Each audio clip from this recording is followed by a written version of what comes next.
नमस्कार साथियों, उपेक्षित नायक न्यूज चैनल पर मैं आपका स्वागत करता हूं। सच से सामना। मैं आज आपके साथ एक ऐसा मुद्दा साझा करने वाला हूं जो कि दिल दहलाने वाला है। मुद्दा है संसद मार्च। मतलब दिल्ली जंतर मंतर पर जो प्रोटेस्ट था, जो कि जंतर मंतर से संसद तक जाने वाला था, जिसे संसद मार्च कहते हैं। तो उस प्रोटेस्ट की कुछ न्यूज में कुछ अपडेट आपके साथ साझा करने वाला हूं।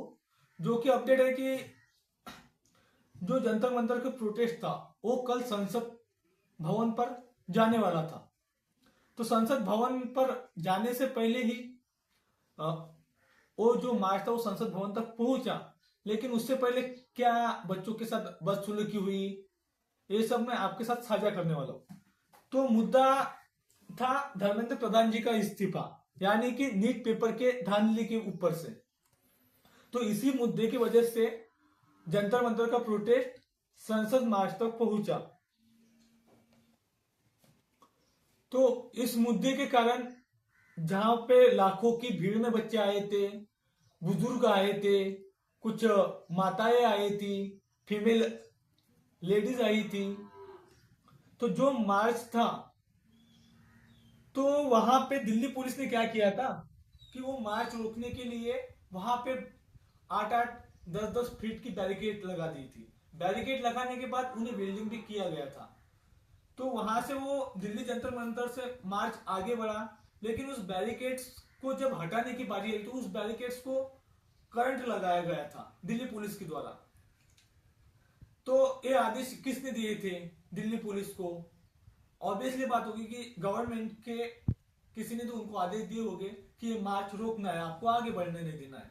फिर भी आधे घंटे तक वहां पे उस बैरिकेड को करंट लगाया गया था। बच्चों को शॉक लगी वहां पे। फिर भी बच्चे पीछे नहीं हटे, प्रोटेस्ट करते हुए आगे चले गए। जैसे ही आगे बढ़े पुलिस की लाठीचार्ज होती है।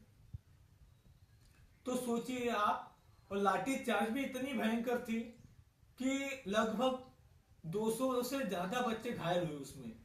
कितने सारे बच्चों के सर फूटे। और सीजेपी फाउंडर अभिजीत दीपके ने कहा था कि एक 12 साल की बच्ची का भी सर फूटा है।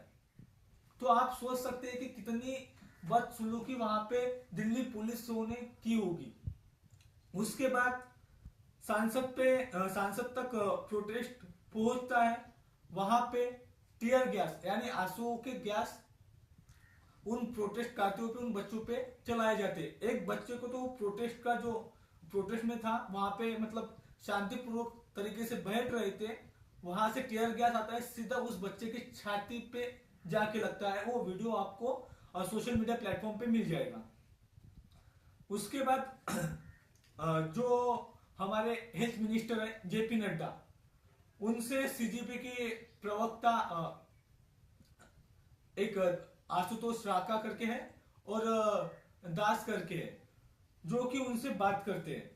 तो एक एएनआई की रिपोर्टर है, उसमें सीजीपी के प्रवक्ता जो आशुतोष रांका है, उन्होंने कहा है कि फुल टाइम वेस्ट किया उन्होंने हमारा 5 घंटे। मतलब वहां पे जाके उनसे हमने मुद्दे तो उनके सामने रखे, लेकिन वहां पे जाके पूरा ही उन्होंने हमारा टाइम वेस्ट कर दिया। उसके बाद वही रिपोर्टर अभिजीत दीपके के साथ बात करते हैं। उनसे पूछते हैं कि आपके साथियों ने उनसे बात की है। वो भी कहते हैं कि वो बात नहीं थी, फुल टाइम वेस्ट था। उन्होंने हमारा टाइम वेस्ट किया, हमें उधर बुलाया और इधर लाठीचार्ज कर दी। मतलब बात करने के लिए बुलाया, बात तो की नहीं उस मुद्दे पे। बात करने के लिए किसे भेजा आगे? हेल्थ मिनिस्टर को। हेल्थ मिनिस्टर का काम नहीं था। अगर आपको आगे भेजना ही था तो एजुकेशन मंत्री को भेजते, नहीं एजुकेशन मंत्री तो होम मिनिस्टर को भेजते। होम मिनिस्टर ही नहीं तो सीधे सीधे हमारे प्राइम मिनिस्टर जो नरेंद्र मोदी जी है वो वहां पे आके बात करते। लेकिन ऐसा कुछ हुआ नहीं। उसके बाद वहां का पूरा जो प्रोटेस्ट था, वहां पे चंद्रशेखर आजाद ने लाठीचार्ज होने के बाद वहां पे पूरा ही मतलब बच्चों को शांत करने का काम चंद्रशेखर आजाद ने किया। वहां पे सभी बच्चों को बोला कि आपका प्रोटेस्ट जाया नहीं जाएगा, आप शांत तरीके से यहाँ पे संसद के बाहर बैठिए, तो वो वहां पे बैठे थे। वहां पे फिर और सांसद, समाजवादी पार्टी के सांसद भी वहां पे थे। लगभग 8 से 10 सांसद वहां पे समाजवादी पार्टी के थे। तो विपक्ष के कुछ सांसद वहां पे मौजूद थे जो प्रोटेस्ट करते की मदद कर रहे थे और प्रोटेस्ट में सहभागी थे। तो अब प्रोटेस्ट तो वहां पे रुका नहीं। अभी दिक्की ने कहा अब भी ये प्रोटेस्ट रुका नहीं, प्रोटेस्ट और बढ़ेगा, लेकिन अब हम संसद नहीं जाएंगे, जंतर मंतर पे बीजेपी के नेताओं को आना पड़ेगा। अब बीजेपी के नेता वहां पे जाते हैं या नहीं जाते हैं अभी तो पता नहीं, क्योंकि संसद से ही बीजेपी के नेता वहां से, मतलब दोपहर सत्र हुआ भी नहीं, वहां से ही बीजेपी नेता चले गए। लेकिन संसद में क्या हुआ था कि कांग्रेस के नेता, वरिष्ठ नेता है खड़गे जी, उन्होंने संसद में मुद्दा उठाया कि हमारे बच्चों पे लाठीचार्ज हुई, यानी कि हमारे बच्चे, यानी देश के बच्चे जो है वो हमारे बच्चों थे नीट की परीक्षा के लिए। जैसे ही ये मुद्दा वहां पे छेड़ा, वैसे ही संसद रद्द कर दी गई। संसद का मुद्दा वहीं पे ही, मतलब स्थगित कर दिया गया। अगले दिन संसद स्टार्ट होगी। मतलब नीट का मुद्दा अगर संसद में वहां पे प्रस्तुत किया गया तो संसद ही बर्खास्त कर दी गई। मतलब जो हम डेमोक्रेसी की बात करते हैं, यहाँ पे हमारे देश में डेमोक्रेसी की बात करते हैं, कोई मुद्दा, कोई प्रोटेस्ट अगर होता है तो उस मुद्दे पे बात होनी चाहिए, उस प्रोटेस्ट पे बात होनी चाहिए। लेकिन ऐसा होता नहीं, वो संसद वहां पे ही स्थगित की जाती है। उसके बाद पूरा मोर्चा वहां से जंतर मंतर पे चला जाता है, प्रोटेस्ट करता। सीजेपी के फाउंडर वो जंतर मंतर पे बैठते, वहां से भी पूरा थे।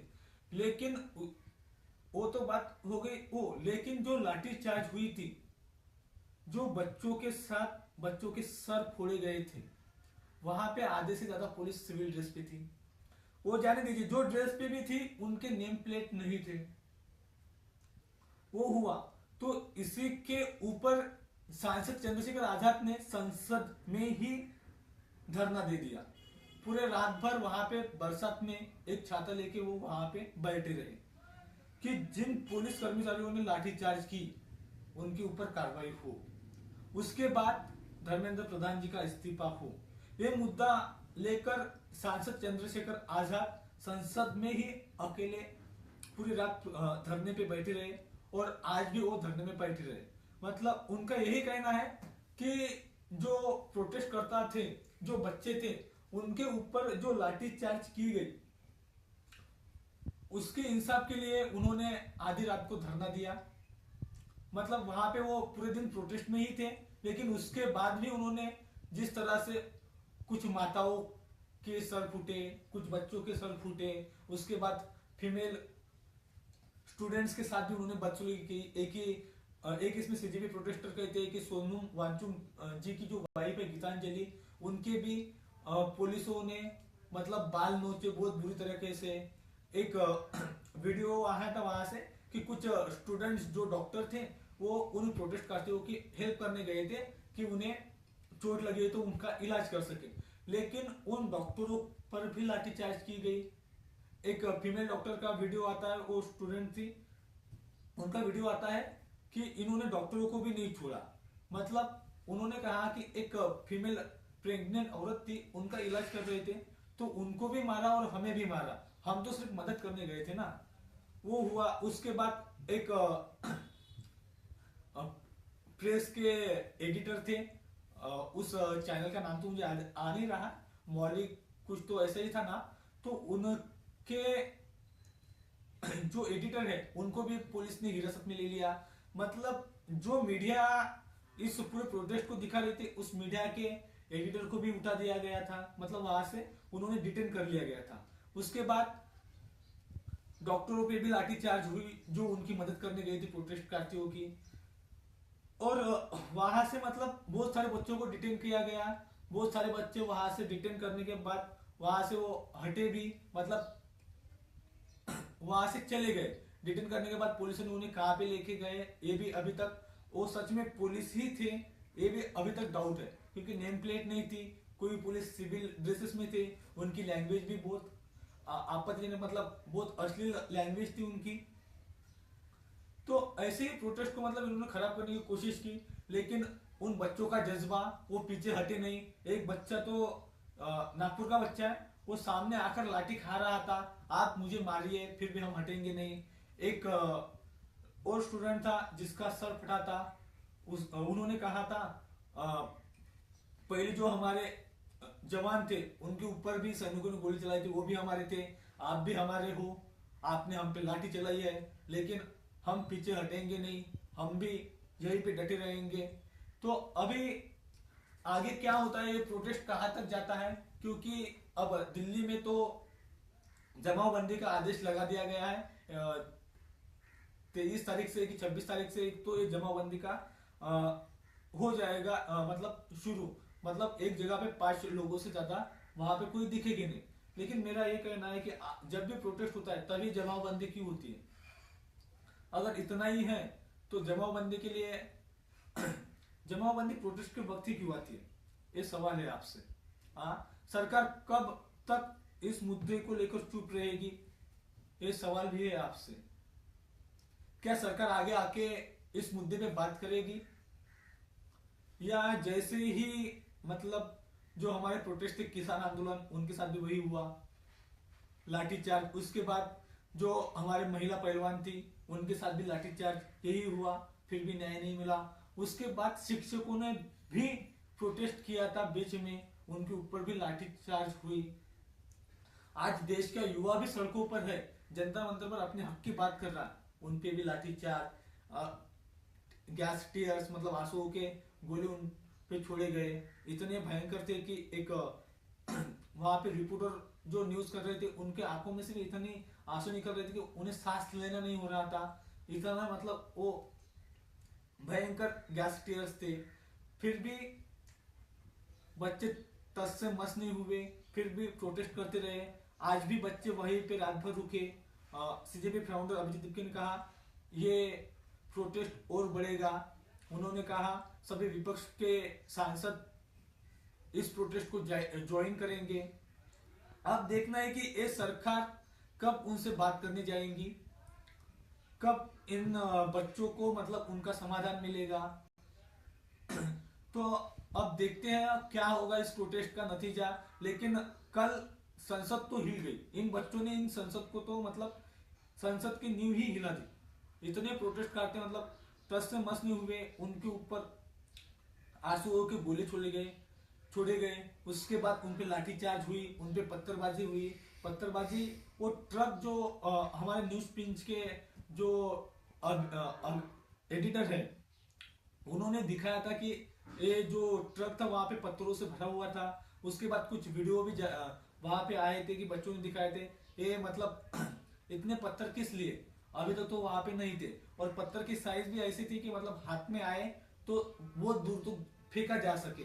मतलब अगर हम फेंकते हैं ना तो पत्थर ज्यादा भारी रहे तो ज्यादा दूर जाते नहीं है, लेकिन वो पत्थर की साइज भी बरोबर थी कि हाथ में बैठ सके। वहां से अगर हम मारते हैं तो वो पत्थर जाके बराबर थ्रो लगे किसी भी प्रोटेस्ट करता को, किसी को भी। तो मतलब बच्चे शांतिपूर्वक ही प्रोटेस्ट कर रहे थे, लेकिन वहां पे दिल्ली पुलिस की तानाशाही हमें मुख्य रूप से दिखाई दी। तो अब इस प्रोटेस्ट का नतीजा क्या होता है? क्या धर्मेंद्र प्रधान इस्तीफा देंगे, या पंतप्रधान इसको चुप्पी साधे बैठे वो तोड़ेंगे? क्या फिर वैसे ही होगा जैसे किसान आंदोलन के साथ हुआ था, जैसे महिला पहलवानों के साथ हुआ था, जैसे शिक्षक प्रोटेस्ट था, शिक्षकों ने बच्चों के लिए प्रोटेस्ट किया था? क्या वो वैसा ही होगा कि इन बच्चों के मुद्दे पे सरकार चुप्पी तोड़ेंगी जैसे इन प्रोटेस्ट पे तो चुप्पी तोड़ी ही नहीं? क्या अब इन प्रोटेस्ट पे चुप्पी तोड़ेंगी? तो हम देखेंगे अब क्या होता है क्या नहीं इन प्रोटेस्टकर्ताओं के साथ। मतलब प्रोटेस्ट सक्सेसफुल होता है, या इस प्रोटेस्ट के मांगे कुछ जो मतलब उनकी मांगे है कि जिन बच्चों ने सुसाइड किया उनकी फैमिलियों को मुआवजा 1 करोड़ दिया जाए, उसके बाद धर्मेंद्र प्रधान जी का इस्तीफा। तो देखते हैं ये प्रोटेस्ट कहां तक जाता है। सोनम वांगचुक जी का हंगर स्ट्राइक अभी भी जारी है। उनको लगभग आज 23 या 24वां दिन उनका हंगर स्ट्राइक का है। शायद लग रहा था कि वो कल हंगर स्ट्राइक रोक देंगे, लेकिन ऐसा हुआ नहीं क्योंकि बच्चों की मांगे अभी तक पूरी हुई नहीं। तो देखते हैं, सोनम वांगचुक जी की तबीयत भी बोलते फिलहाल नाजुक है। तो देखते हैं इस प्रोटेस्ट का अंजाम आखिर तक क्या होता है। आप बने रहिए हमारे साथ, हमारे चैनल उपेक्षित नायक पर। आपको हर खबर विस्तार में बताई जाएंगी। मैं रिहाई लेता हूँ आपसे, आर्यन सरदार। आप हमारे साथ जुड़े रहिए उपेक्षित नायक न्यूज चैनल पर। धन्यवाद।